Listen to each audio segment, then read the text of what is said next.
करण देवी teaching 2.6 में आप सभी का स्वागत है एवं वेलकम।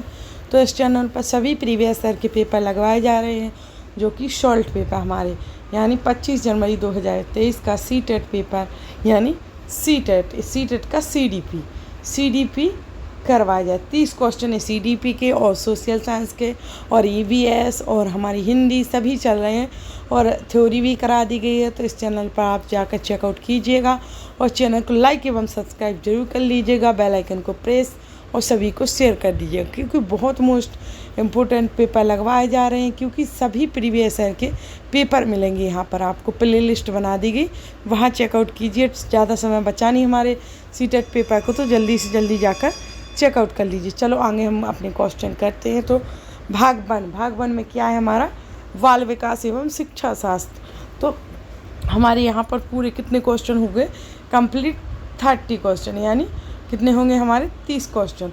तो चलो आज का पहला क्वेश्चन स्टार्ट करते हैं और लाइक एवं सब्सक्राइब जरूर कर लीजिएगा, क्योंकि आगे भी ये वीडियो बहुत हेल्पफुल होंगी, क्योंकि आगे भी आपको हर 6 मंथ में पेपर आता रहता है। ये जब जिसको करना होगा तो वो अपना तैयारी पहले से रखेगा। स्थूल यानी स्थूल गत्यात्मक कौशल का उदाहरण। स्थूल कौन से स्थूल गत्यात्मक कौशल का उदाहरण, वह कौन सा कौशल है जिसमें स्थूल गत्यात्मक कौशल है? भागना या पकड़ना या आड़ी तिरछी रेखाएं खींचना या निचोड़ना। तो वह कौशल उदाहरण है किसका?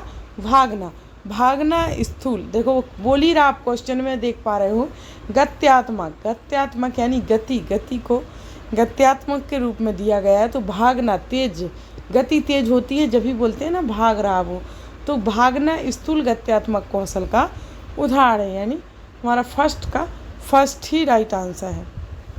फिर है, अधिकतर बच्चे पेन पकड़ना सीखने से पहले ग्लास पकड़ना सीख लेते हैं। विकास का कौन सा सिद्धांत है इस विशेष दिशा का वर्णन करता है? कौन है इसका कौन सा सही विकास है? यानी अधिकतर बच्चे पेन पकड़ना सीखने से पहले वो गिलास पकड़ना सीख लेते हैं। कौन से विकास का सिद्धांत है?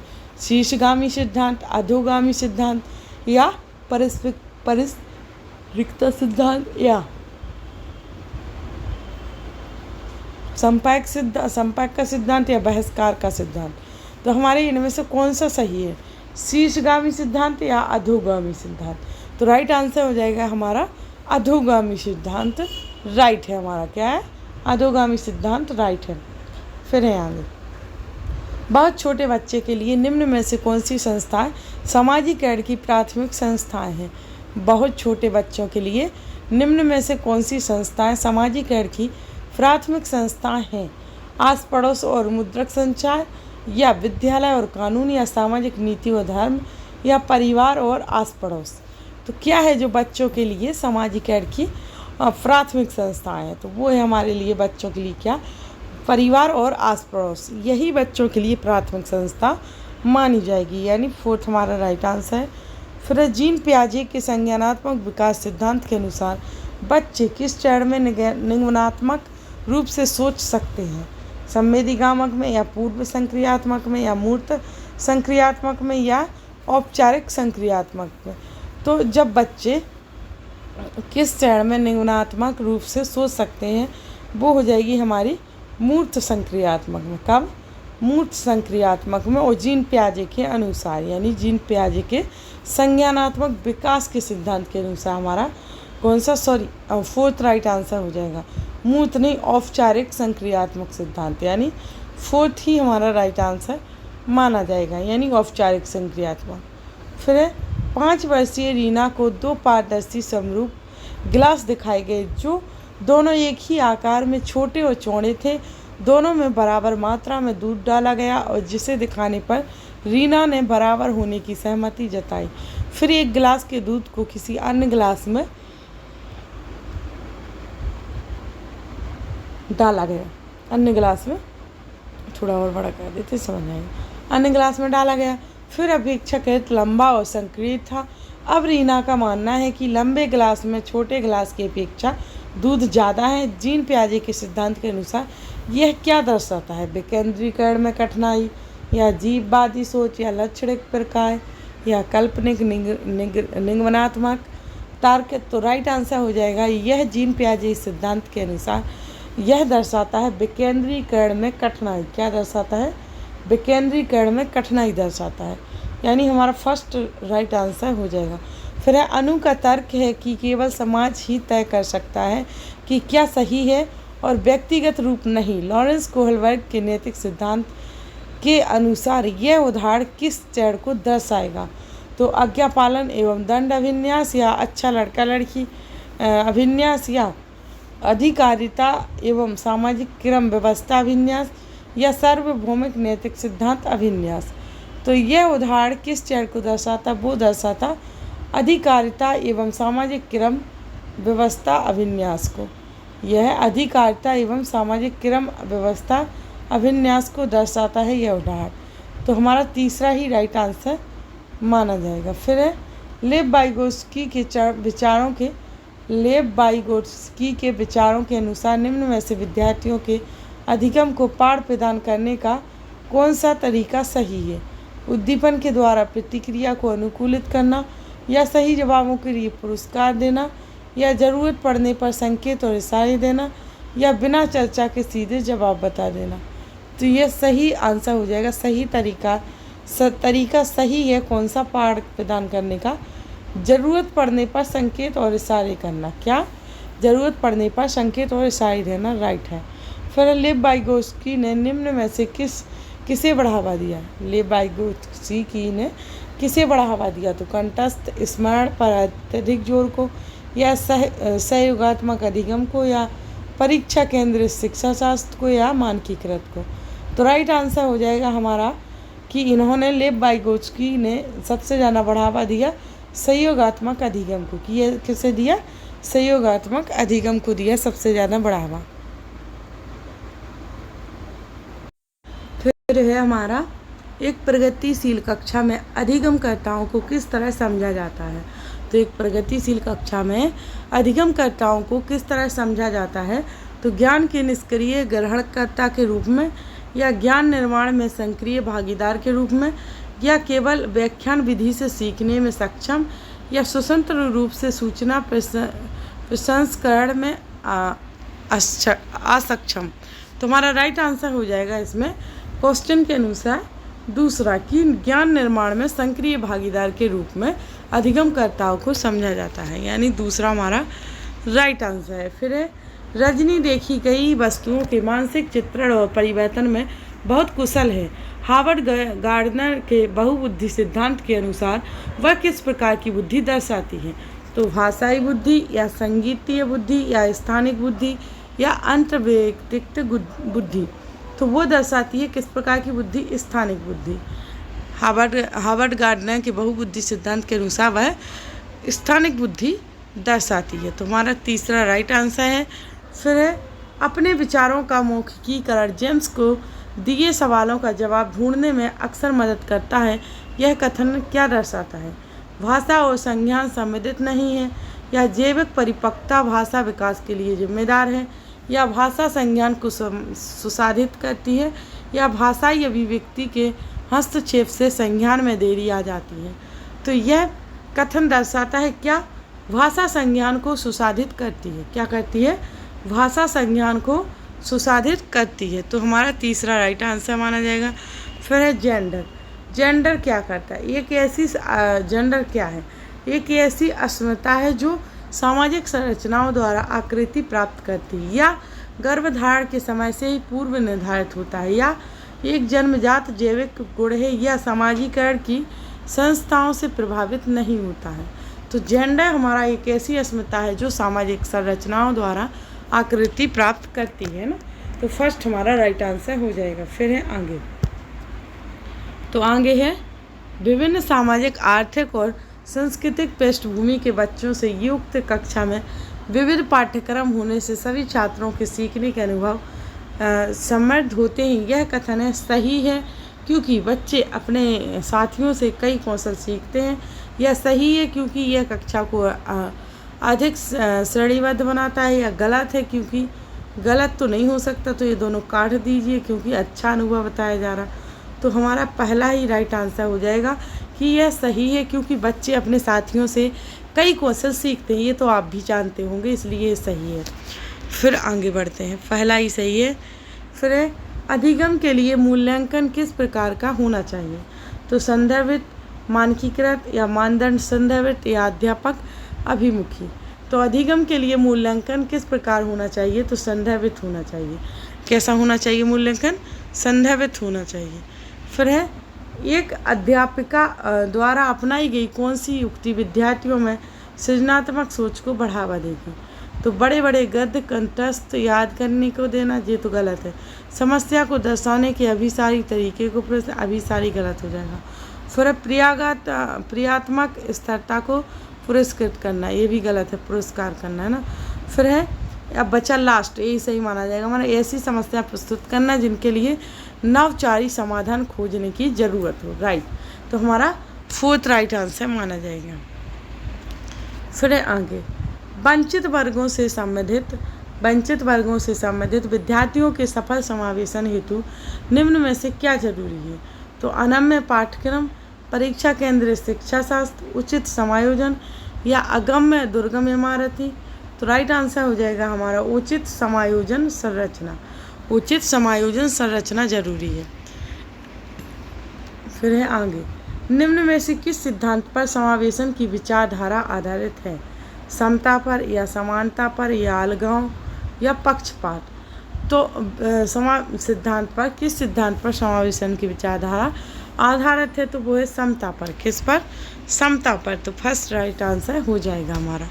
फिर है अवधान न्यूनता अतिक्रियाशीलता विकार से जूझते विद्यार्थियों में निम्न में से कौन सा अभिलक्षण अक्सर पाया जाता है? तो उच्च स्तरीय तौर से व्यवस्थित होना या बहुत सचेत होना या लंबे निर्देशों को सुनते समय धैर्यवान रहना या अकुल होना। तो यह कौन सा अभिलक्षण अक्सर पाया जाता है? तो अंकुल होना। क्या? अकुल होना पाया जाएगा। तो हमारा फोर्थ राइट आंसर माना जाएगा। फिर है सृजनात्मक। क्या है? सृजनात्मक विद्यार्थी के बारे में निम्न में से क्या सही होगा? वे कार्य को समझने में काफ़ी समय लेते हैं, या वे नवीन और मूल विचार सुझाते हैं, या वे अपने सहपाठियों के मुकाबले संज्ञानात्मक विकास में पिछड़े गलत हो गया, काफ़ी समय ये नेगेटिव में आ रहा, उन्हें विषय वस्तु को समझने काफ़ी मेहनत, ये भी गलत। तो हमारा दूसरा राइट आंसर हो जाएगा कि वे नवीन और मूल विचार सुझाते हैं सृजनात्मक विद्यार्थी के बारे में, है ना। तो दूसरा हमारा राइट आंसर है। फिर है स्वलीनता कई प्रकार के क्षेत्रों में चुनौती पैदा करती है, फिर भी स्वलीनता से जूझते विद्यार्थियों में निम्न में से कौन सा समर्थ होता है जिसका अध्यापिका सदुपयोग कर सकती है? तो व्यापक तथ्यात्मक जानकारी का प्रतिधारण या सामाजिक परिस्थितियों का सही विवेचन या संज्ञानात्मक नव्यता या अपनी भावनाओं का सटीक संप्रेषण। तो राइट आंसर हो जाएगा कि जूझते विद्यार्थियों में निम्न में से कौन सा सामर्थ्य होता है जिसका अध्यापिका सदुपयोग कर सकती? तो वो है पहला कि व्यापक तथ्यात्मक जानकारी का प्रतिधारण होना। हमारा पहला ही राइट आंसर माना जाएगा। फिर है आगे देखते हैं हम कि विद्यार्थियों में प्रभावशाली एवं अर्थपूर्ण अधिगम को बढ़ावा देने के लिए एक अध्यापिका को किस पर बल देना चाहिए? दी गई जानकारी को कंठस्थ स्मरण करने के लिए, या विद्यार्थियों में प्रतिस्पर्धा की भावना को बढ़ाने के लिए, या व्यवहार के अनुकूलन के लिए, समय सामग्री को वास्तविक जीवन संदर्भ से जोड़ने के लिए। तो देखो एक अध्यापिका को किस पर बल देना चाहिए? तो अध्यापिका को बल देना चाहिए, फोर्थ हमारा राइट आंसर है कि पाठ्य सामग्री को वास्तविक जीवन संदर्भ में जोड़ने के लिए बल देना चाहिए। तो हमारा फोर्थ ही राइट आंसर हो जाएगा। फिर है निम्न में से कौन सा उपागम विद्यार्थियों के ज्ञान अर्जन की योग्यता को कमतर आंकता है? तो खोजी अधिगम या सहयोगात्मक अधिगम या सहज अनुमान लगाना या निष्क्रिय नकल।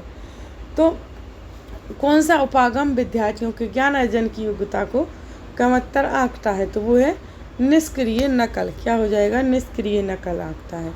फिर है कथन हमारे और तर्क।